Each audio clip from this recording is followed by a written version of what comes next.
for me personally, is what I do. Like, it's enjoyable for me. Like, I have a lot of energy, but it's sort of like, 2 hours a day is nothing. Like, anyone can do that. You know what I mean? But if we condition ourselves to constantly doing a larger workload, like, it just conditions us to be able to handle larger workloads. So, the more I walk in comfort, the further I can walk in discomfort, sort of a thing. But it's like, yeah, in life, you want to be comfortable. You want to be happy. But it's like, what makes you intrinsically happy? Not what you think makes you happy. What makes you happy? If you're a bloke that loves Forbian and getting out into the bush every weekend, like that, you know what I mean? Like, if you love getting out into the bush, going Forbian, things like that, if you were to work in that and do that full time, your life would be the most enjoyable life you could ever live. Because every day, all you have to do is what you want in life.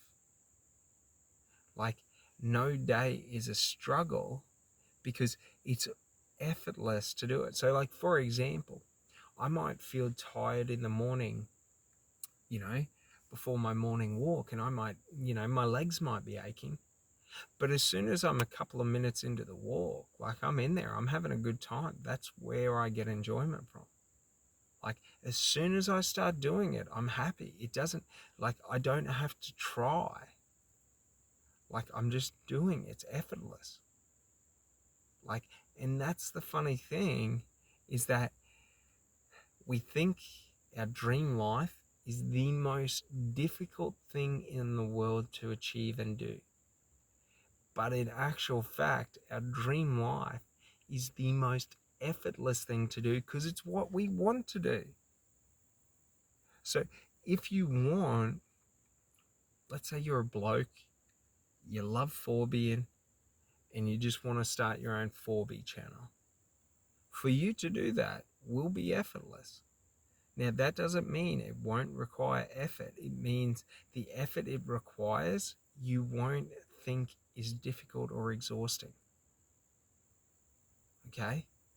But you think about it, when you don't want to do something, the smallest task is the most difficult and highest of effort tasks for you to do.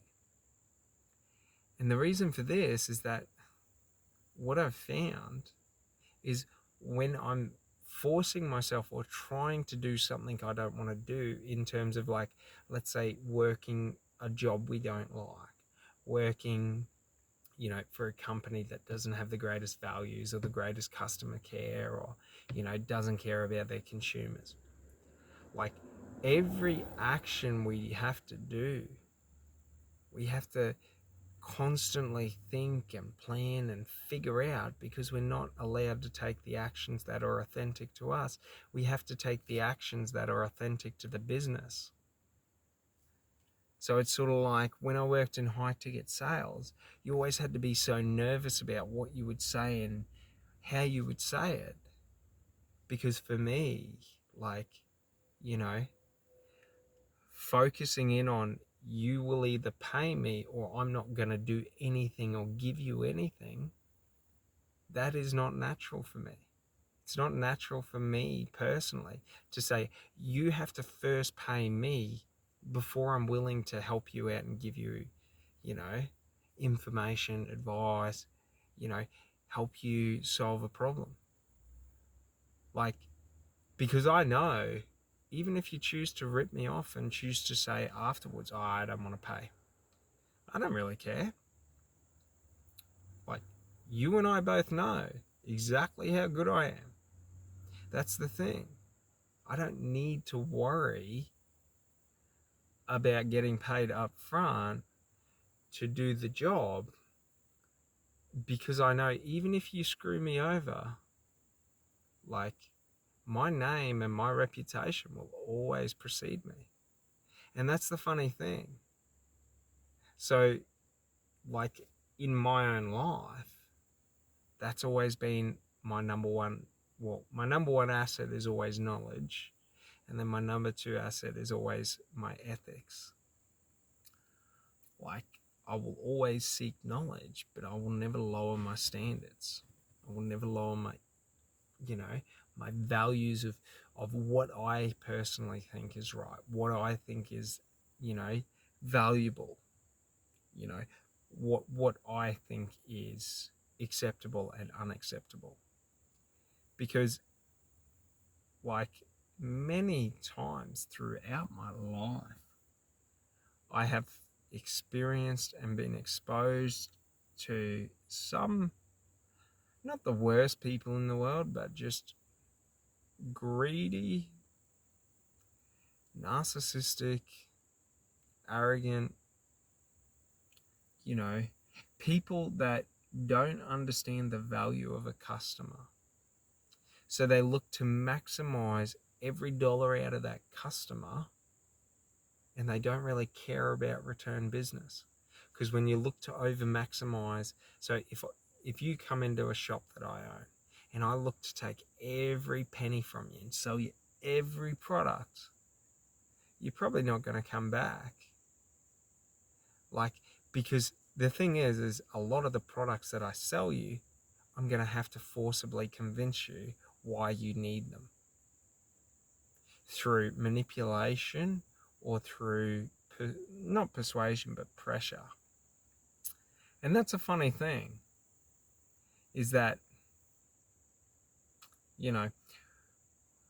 when we look to get the instant returns before we've taken the action, and many of us do this, like, this is something I fight through in life, is, even though I consciously understand and have experienced the process multiple times, I still, upon starting a new project, want that project to succeed within the first couple of days. And it's a hard thing, and it's a hard sort of cycle to break, because it's not natural in the business world, in society, for you to put in work and not get a return immediately. That's like buying a product and waiting for it to be shipped. Our society has shifted the expectations to always instant gratification. And this is one of the challenges that is going to come up in the next 5 to 10 years. Everyone is going to be so accustomed to instant gratification that they have an inability to do any work without prior payment, to do any work without prior recognition, to do any work without, prior results. And it's a funny thing, because, like, especially when I personally talk to God, that's a lot of what God sort of informs and warns me, is that you can take the easy way and try and push for instant results, but you never learn the right way. So it's sort of like, I could go out and try and find the best bait, the ideal bait, the ultimate bait to catch the fish, but it doesn't mean it's going to work. Like, many of the times, the easy way is always a scam, because people lie to you. They don't tell you the full details. They don't tell you what it actually is going to entail. And the funny thing is, if I just go down to the riverbank with a shovel, a bucket, and a fishing rod, I can just dig up worms, and I can sit down there for hours. Like, it will succeed. Like, it's a funny thing because I have many friends that go out fishing and they tell me that they don't catch things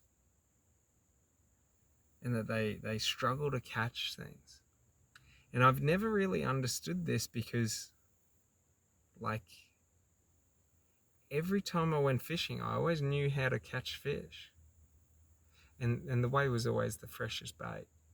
But it's like, if you just wait there long enough and you just keep fishing, like, eventually fish will pass. Like, it's not like, you try to find the magical spot to, that the fish only congregate in one area. No. Like, they're cruising around everywhere. So it's sort of like, yeah, it's like that in life. Like, in everything, there are rules and ways that you're supposed to do everything. You brush your teeth for 3 minutes or 2.5 minutes, and you circular and this and that. Like, if you want to be successful in business, you have to get up at 5 a.m. You have to meditate, journal, blah, blah, blah. Like, none of it works. The funny thing is if you believe it works, it works. If you don't believe it works, it doesn't work. Just to the same when you're talking with God, if you believe you're talking with God, you will feel empowered and have direction. If you don't believe you're talking to God, you won't feel empowered. You'll still feel confused, and you'll still have no direction of travel. And it's sort of like, if all it takes is me to believe, right, and then take the actions and put the effort in and give it time, like, it'll always work. That's the secret to life. In anything, if you want to manifest it, imagine it in your mind. Feel it in your heart. Feel what it would feel like. Now, when I say feel what it would feel like, if you want to feel abundant, well, what does abundant feel like? Abundant feels like no worries about money, no worries about tomorrow, no worries about next week, no worries about next year. Just focused in on the moment and what am I doing to progress myself forward. If you want to feel love and you want to imagine your dream partner and then feel that love, like, what is love to you? What is that feeling you're chasing? And when you understand that, when you meet the person that you're meant to be with, you will feel that feeling instantly. And that's a funny thing. Because, like, that is the understanding on manifestation, is everyone says you've got to believe, like, you've got to feel it and you've got to visualize it. But there's a couple more. You've got to believe that it's already happened and will happen. Think about it like this. Let's say you're starting a marketing company. Millions of people throughout history have done it. Like, it's real. It's been achieved. You can achieve it. It has been achieved. So, like, visualize what you want, what kind of a business, what kind of clientele. Feel how good you're going to feel every day going into that business, every day talking to those clients. Believe that it's already happened for other people. Other people have been able to find their ideal clients, work in their ideal businesses, forge a path that they want. And then the key in life to anything, action and effort.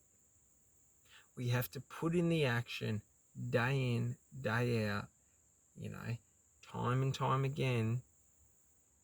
It's sort of like death of 1,000 cuts. We have to just keep taking actions until we take down, our depiction of our dragon with 1,000 different actions. And that's the thing. And if 1,000 actions don't do it, do 2,000, do 3,000, do 4,000. That's the thing. They're the metrics in life to anything you want to have. You have to know what it is you want. Because how can I build a business if I don't understand or conceptualize what that business looks like? I don't know what I want. If I don't know what it feels like to have that business, to have that success, I'll always be doubting myself even when I've achieved it. Like, that's the funny thing.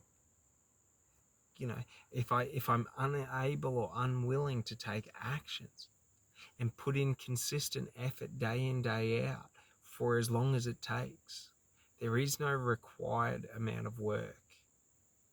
It's just there is an amount of work that is required and you have to hit it.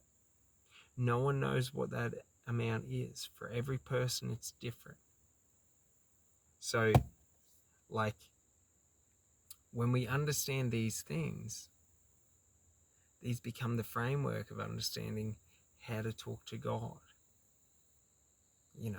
When I'm asking God, for guidance in my career, I have to close my mind and imagine, what does that career look like? And ask God, what does it look like? And start to build out that framework of what it looks like. Build out the foundation of, what is the day-to-day? What is the business name? What is the product or the direction? And all of this. And then I have to start to feel it. And especially when talking to God, okay? I have to believe and feel that God is talking back to me. Because if I do, I get all the benefits. If I don't, I will always feel like an imposter. The thing is we all talk to God all day, every day, all the time. You can be an atheist, you still talk to God. God doesn't care. God doesn't care what you believe or who you believe in. If you're talking to Him. Even right now. I'm talking and recording, but the trees can hear me. The grass can hear me. The energy around can hear me. I'm not just talking to myself. I'm not disconnected in life and moving through as an individual. I'm an individual who's connected to everything. That is how we all are. And if we want to, self-elude ourselves and say that I am just a man disconnected from everything, part of society but disconnected from nature, disconnected from the universe, disconnected from life, I am just a man. If we want to let into our ego and think that way, that is great. But just understand, even if you think that way, you're still connected to God. You're just pushing away all of the benefits, all of the wisdom, all of the guidance, all of the support. And you're trying to disconnect yourself artificially from something that you have no idea how you're connected to it, because it sits in the back of your subconscious. Do you understand? So the next step, after we can visualize the conversations we're having with God, after we feel and believe the answers we receive from God and the guidance, we now have to take action and put in effort. And God never tells us how much effort it's going to take to achieve the result.